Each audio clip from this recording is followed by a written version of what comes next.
दोस्तों, आज की कहानी का शीर्षक है पंचतंत्र की कहानी है संगीतमय गधा। बहुत समय पहले की बात है। किसी गांव में एक धोबी रहा करता था। उसके पास एक गधा था जिसका नाम मोती था। चूँकि धोबी स्वभाव से बहुत ही कंजूस था, इसलिए वह अपने गधे को जानबूझकर चारा पानी नहीं देता था और उसे चरने के लिए बाहर भेज दिया करता था। इस कारण गधा बहुत ही कमज़ोर हो गया था। एक दिन जब धोबी ने उसे घास चरने के लिए छोड़ा तो वह चरते चरते कहीं दूर जंगल में निकल गया। जंगल में उसकी मुलाकात एक गीदड़ से हुई। गीदड़ ने पूछा, गधे भाई, तुम इतने कमज़ोर क्यों हो? तो गधे ने जवाब दिया, मुझसे दिन भर काम करवाया जाता है और मुझे कुछ खाने के लिए भी नहीं दिया जाता है। यही वजह है कि मुझे इधर उधर भटक भटक कर अपना पेट भरना पड़ता है। इस कारण मैं बहुत कमज़ोर हो गया हूँ। गधे की यह बात सुनकर गीदड़ कहता है कि मैं तुम्हें एक उपाय बताता हूँ जिससे तुम बहुत ही स्वस्थ और शक्तिशाली हो जाओगे। गीदड़ कहता है, यहाँ पास में ही एक बहुत बड़ा बाग है। उस बाग में हरी भरी सब्जियाँ और फल लगे हुए हैं। मैंने उस बाग में जाने का एक खुफिया रास्ता बना रखा है जिससे मैं रोज़ रात को जाकर बाग में हरी भरी सब्जियां और फल खाता हूं। यही वजह है कि मैं एकदम तंदुरुस्त हूं। गीदड़ की बात सुनते ही गधा उसके साथ हो लेता है। फिर गीदड़ और गधा दोनों ही साथ मिलकर बाग की ओर चल देते हैं। बाग में पहुंचकर गधे की आंखें चमक उठती हैं। इतने सारे फल और सब्जियां देखकर गधा अपने आप को संभाल नहीं पाता और बिना देर किए वह अपनी भूख मिटाने के लिए रसीले फल और सब्जियों का आनंद लेने लगता है। गीदड़ और गधा जी भर के खाने के बाद उसी बाग में सो जाते हैं। अगले दिन सूरज निकलने से पहले गीदड़ उठ जाता है और फौरन बाग से निकलने के लिए कहता है। गधा बिना सवाल किए गीदड़ की बात मान लेता है और दोनों वहाँ से रवाना हो जाते हैं। फिर वो दोनों रोज़ मिलते और इसी तरह बाग में जाकर हरी भरी सब्जियां और फल खाते। धीरे धीरे समय बीतता गया और गधा तंदुरुस्त हो गया।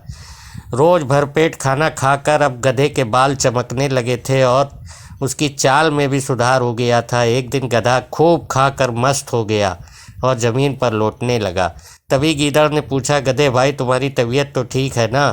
तो गधा कहता है, आज मैं बहुत खुश हूँ और मेरा गाना गाने का मन कर रहा है। गधे की यह बात सुनकर गीदड़ घबराया और बोला, ना गधे भाई, यह काम भूल कर भी मत करना। भूलो मत, हम चोरी कर रहे हैं। कहीं बाग के मालिक ने तुम्हारा बेसुरा गाना सुन लिया और यहाँ आ गया तो बड़ी मुसीबत हो जाएगी। भाई, इस गाने वाने के चक्कर में मत पड़ो। गीदड़ की यह बात सुनकर गधा बोला, तुम क्या जानो गाने के बारे में? हम गधे तो खानदानी गायक हैं। हमारा ढेंचू राग तो लोग बड़े शौक़ से सुनते हैं। आज मेरा गाने का बहुत मन है, इसलिए मैं तो गाऊंगा। गीदड़ समझ जाता है कि गधे को गाने से रोक पाना बहुत मुश्किल है। गीदड़ को अपनी गलती का आभास हो जाता है। गीदड़ बोला, गधे भाई, तुम सही कह रहे हो। गाने वाने के बारे में हम क्या जाने? अब तुम बता रहे हो तो मुमकिन है कि तुम्हारी सुरीली आवाज़ सुनकर बाग का मालिक फूल और माला लेकर तुम्हें पहनाने जरूर आएगा। गीदड़ की बात सुनकर गधा खुशी से गदगद हो जाता है। गधा कहता है, ठीक है, फिर मैं अपना गाना गाना शुरू करता हूँ।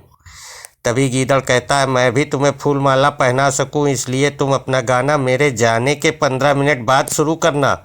इससे मैं तुम्हारा गाना ख़त्म होने के पहले यहाँ वापस आ जाऊँगा। गीदड़ की यह बात सुनकर गधा और भी ज़्यादा फूला नहीं समाता है और कहता है, जाओ भाई गीदड़, मेरे लिए सम्मान के लिए फूल माला लेकर आओ। मैं तुम्हारे जाने के 15 मिनट बाद ही गाना शुरू करूँगा। गधे के इतना कहते ही गीदड़ वहाँ से 9-2-11 हो जाता है। गीदड़ के जाने के 15 मिनट बाद गधा अपना गाना शुरू करता है। गधे की आवाज़ सुनते ही बाग का मालिक लाठी लेकर वहाँ पहुँच जाता है। वहाँ गधे को बाग का मालिक गधे को देखकर कहता है कि अब समझ में आया कि तू ही है जो मेरे बाग को रोज़ चर के चला जाता है। आज मैं तुझे नहीं छोड़ूंगा। इतना कहते ही बाग का मालिक लाठी से गधे की खूब जमकर पिटाई करता है। बाग मालिक की पिटाई से गधा अधमरा हो जाता है और बेहोश होकर ज़मीन पर गिर जाता है। दोस्तों, इस कहानी से ये सीख मिलती है कि अगर कोई हमारी भलाई के लिए कुछ बात समझाता है तो उसे मान लेना चाहिए। कभी कभी हालात ऐसे हो जाते हैं कि दूसरों की बात ना मानने से हम बहुत बड़ी मुसीबत में पड़ सकते हैं।